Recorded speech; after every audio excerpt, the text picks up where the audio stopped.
ওম নমো ভগবতে বাসুদেবায়। দুঃখভোগের উদ্দেশ্য বিষয়ে শ্রীকৃষ্ণের উক্তি।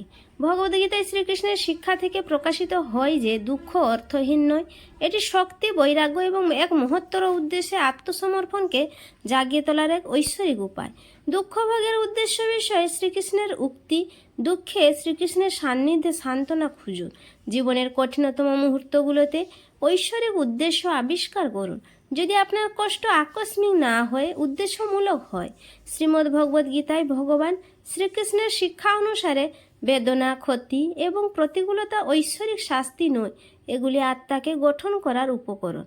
স্বামী মুকুন্দানন্দের ভাষ্য এই সত্যগুলিকে জীবন্ত করে তোলে এবং দেখায় কিভাবে দুঃখ বৈরাগ্যকে জাগিয়ে তোলে, মনকে শক্তিশালী করে এবং আমাদের আত্মসমর্পণের দিকে পরিচালিত করে।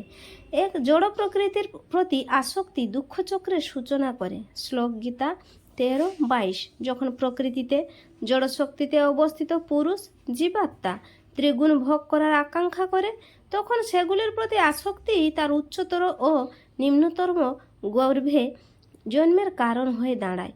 এই শ্লোকটি দেখায় যে কিভাবে জাগতিক সুখ উপভোগের আকাঙ্ক্ষা আমাদেরকে জন্ম ও মৃত্যুর পুনরাবৃত্ত চক্রে জড়িয়ে ফেলে।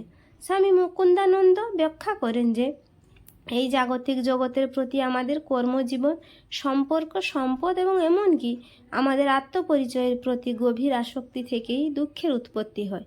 যখন এই উপাদানগুলো আমাদের ব্যর্থ করে দেয় বা কেড়ে নেওয়া হয়, তখন যন্ত্রণা নেমে আসে। কিন্তু কৃষ্ণ আমাদের দোষারোপ করেন না, তিনি কেবল এই কার্যপ্রণালীটি প্রকাশ করেন। অজ্ঞানতায় আবৃত আত্মা স্থায়ী সুখের আশায় এই ক্ষণস্থায়ী অভিজ্ঞতাগুলোকে আঁকড়ে ধরে থাকি। কিন্তু যেহেতু সকল জড়বস্তুই ক্ষণস্থায়ী, তাই তা অনিবার্যভাবে হতাশায় পর্যবসিত হয়। এই কামনা ও হারানোর চক্র আত্মাকে জন্ম জন্মান্তর ধরে দুঃখে জড়িয়ে রাখে। উদ্দেশ্য উন্মোচিত। যন্ত্রণা আমাদেরকে এই বস্তুগত জগতের স্থায়িত্বের ভ্রান্তি সম্পর্কে সচেতন করে এবং শাশ্বত সত্যের সন্ধানে অনুপ্রাণিত করে। কষ্ট একটি আধ্যাত্মিক অ্যালার্ম ঘড়ির মতো, যা আত্মাকে বিকশিত হওয়ার জন্য আলতোভাবে ধাক্কা দেয়। 2. মন হতে পারে আপনার সবচেয়ে বড় মিত্র কিংবা প্রতিপক্ষ। শ্লোক 6:5। মনের শক্তিকে নিজেকে উন্নত করো, অবনমিত হইও না, কারণ মন আত্মার বন্ধু এবং শত্রু উভয়ই হতে পারে। স্বামীজি তুলে ধরেন যে বাহ্যিক ঘটনার চেয়ে দুঃখের প্রতি আমাদের অভ্যন্তরীণ প্রতিক্রিয়া বেশি গুরুত্বপূর্ণ। একটি সংযত মন আমাদেরকে দুঃখ ও হতাশাকে অতিক্রম করতে সাহায্য করে, কিন্তু একটি অনিয়ন্ত্রিত মন ব্যথা, উদ্বেগ এবং ভয়কে বাড়িয়ে তোলে। যোগ এবং আমাদের আত্মসচেতনতার মাধ্যমে আমরা আত্মার মহৎ উদ্দেশ্য সাধনের জন্য মনকে নতুনভাবে প্রস্তুত করতে পারি। আমাদের মন আমাদের নিত্য সঙ্গী, অথচ প্রায়শই এটি আমাদের সবচেয়ে কঠোর সমালোচকও। কৃষ্ণের বাণী আমাদের মনে করিয়ে দেয় যে সচেতন সাধনার মাধ্যমে আমরা আমাদের মানসিক আখ্যানকে অসহায়ত্ব থেকে ক্ষমতায়নের দিকে পরিবর্তন করতে পারি। যখন আমরা মনকে উৎপীড়ক হিসেবে না দেখে এক ঐশ্বরিক হাতিয়ার হিসেবে গণ্য করি, তখনই আমাদের আত্মনিয়ন্ত্রণের যাত্রা শুরু হয়। উদ্দেশ্য প্রকাশিত। কৃষ্ণ আমাদের অন্তর্মুখী হতে, মনকে শক্তিশালী করতে এবং তাকে আত্ম উপলব্ধির হাতিয়ারে পরিণত করতে আহ্বান জানান। যন্ত্রণা আমাদের চিন্তা ও আবেগ নিয়ন্ত্রণের ক্ষমতাকে পরীক্ষা করে, যা আমাদের ভেতর থেকে আরও শক্তিশালী হতে সাহায্য করে। 3. অনুশীলন ও অনাসক্তি অস্থির মনের সমাধান।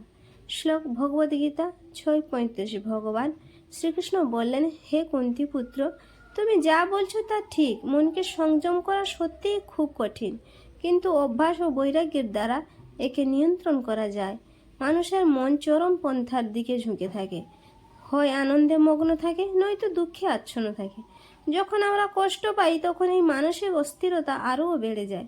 কিন্তু কৃষ্ণ একটি পরিত্রাণের পথ দেখিয়েছেন: অভ্যাস, পুনরাবৃত্ত প্রচেষ্টা এবং বৈরাগ্য, অনাসক্তি। স্বামী মুকুন্দানন্দ জোর দিয়ে বলেন যে ধ্যান ও ভক্তির মতো ধারাবাহিক আধ্যাত্মিক অনুশীলন মনকে শান্ত করতে সাহায্য করে এবং অনাসক্তি মনকে দুঃখের চক্রে জড়িয়ে পড়া থেকে রক্ষা করে।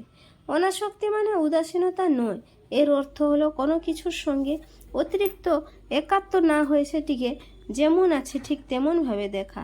অনুশীলনের মাধ্যমে আমরা প্রশংসা ও অপমান, লাভ ও ক্ষতি উভয় অবস্থাতেই মনকে শান্ত থাকতে প্রশিক্ষণ দিই।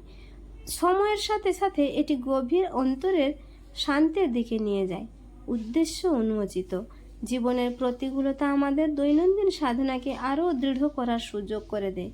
সংগ্রাম ছাড়া শৃঙ্খলার প্রয়োজন হয়তো কখনোই দেখা দেয় না। দুঃখভোগ আত্মনিয়ন্ত্রণে অনুঘটক হয়ে ওঠে। নিস্তব্ধতা ও নির্জনতায় যোগী শ্রীকৃষ্ণের সঙ্গে সংযোগ স্থাপন করেন। যার প্রকৃত শান্তি সমচিত্ততায় নিহিত, আরামে নয়। শ্লোক ভগবদ্গীতা 6:7।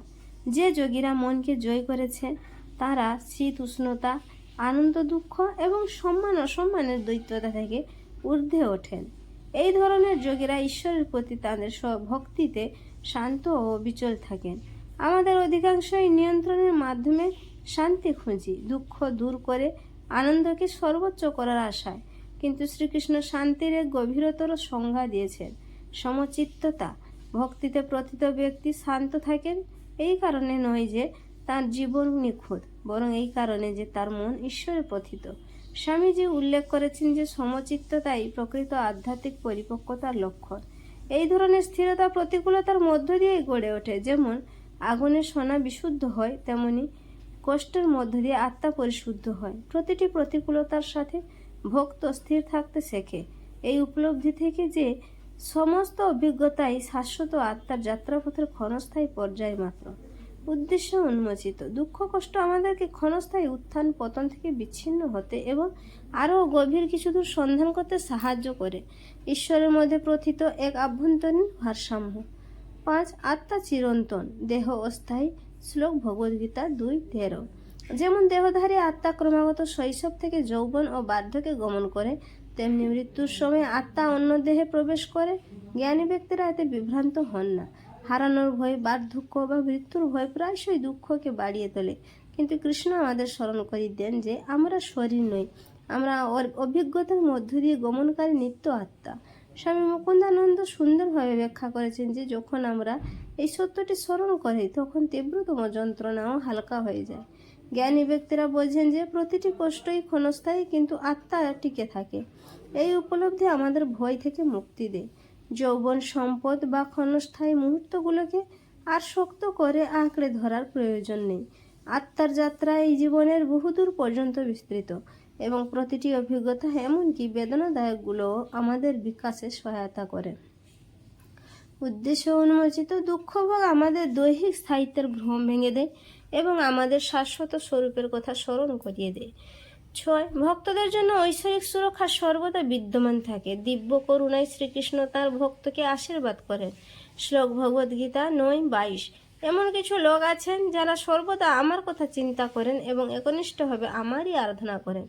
যাদের মন সর্বদা আমাতে নিমগ্ন থাকে, তাদের যা অভাব তা আমি পূরণ করি এবং যা আছে তা রক্ষা করি। শ্রীকৃষ্ণের কাছ থেকে প্রাপ্ত সবচেয়ে স্বস্তিদায়ক আশ্বাসগুলির মধ্যে একটি হলো তার দিব্য পরিচর্যার প্রতিশ্রুতি। স্বামী মুকুন্দানন্দ এটিকে এই স্মারক হিসেবে ব্যাখ্যা করেন যে শ্রীকৃষ্ণ তার ভক্তদের কখনো পরিত্যাগ করেন না, এমনকি তাদের চরম দুঃখ কষ্টের সময়ও।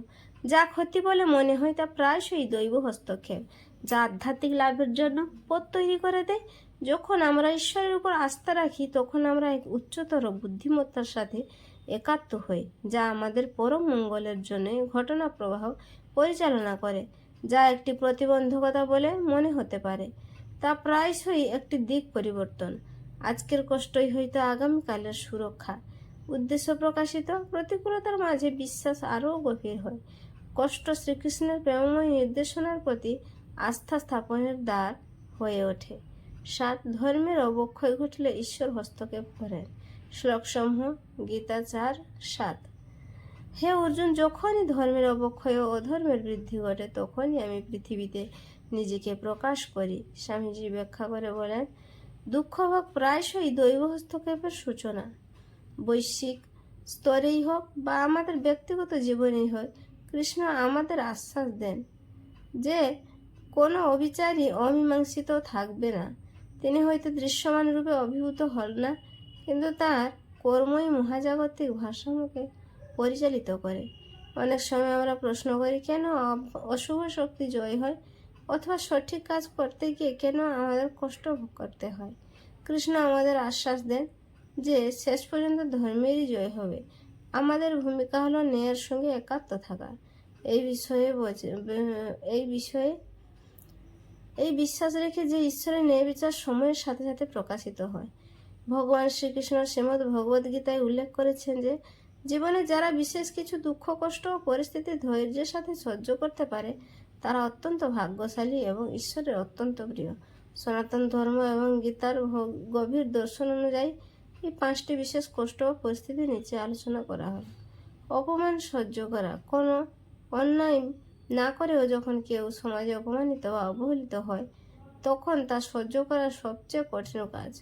শ্রীকৃষ্ণের মতে যারা প্রতিশোধ না নিয়ে নিজের ক্রোধ নিয়ন্ত্রণ করে এই অপমান হজম করতে পারে তারা আত্মিক দিক থেকে অনেক শক্তিশালী এবং ভাগ্যশালী।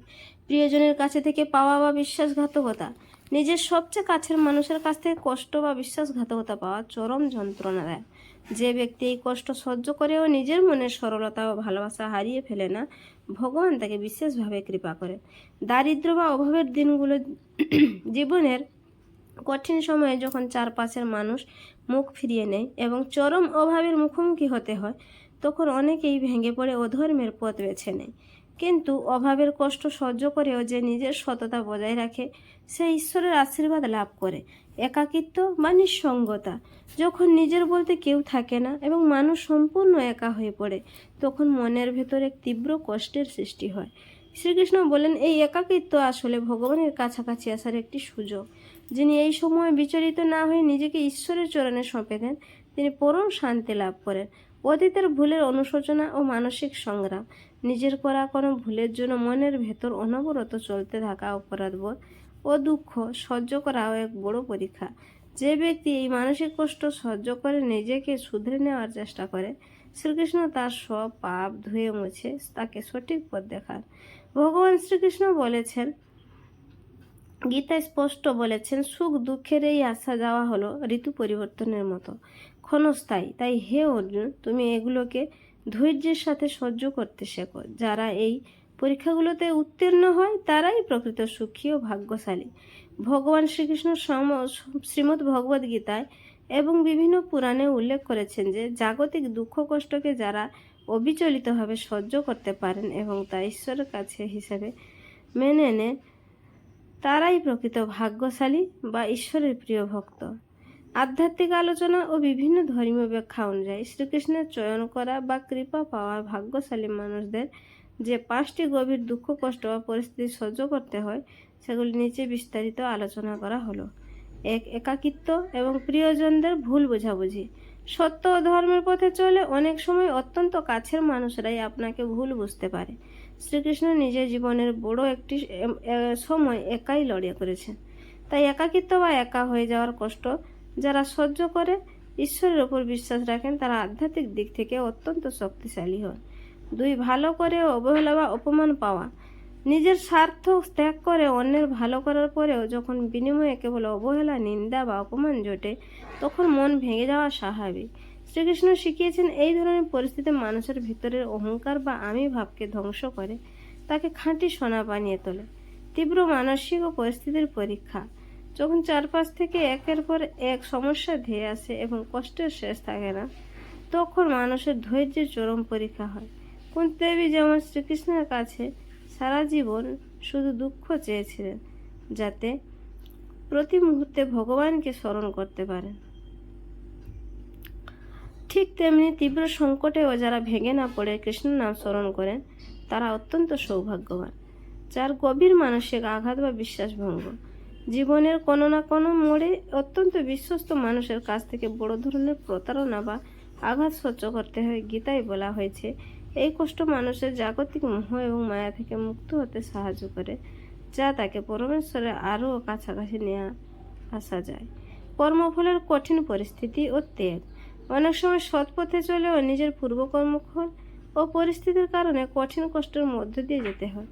এই অবস্থায় ফলের আশা না করে এবং ভাগ্যের উপরে দোষ না চাপিয়ে যারা নিজের কর্তব্য ধর্ম পালন করে যান শ্রীকৃষ্ণ তাদের জীবনের সব ভার নিজের কাঁধে তুলে নেন।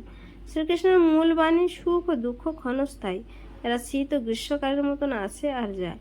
তাই হে অর্জুন, দুঃখ কষ্টে ভেঙে না পড়ে এগুলোকে সহ্য করতে হবে। শেখো।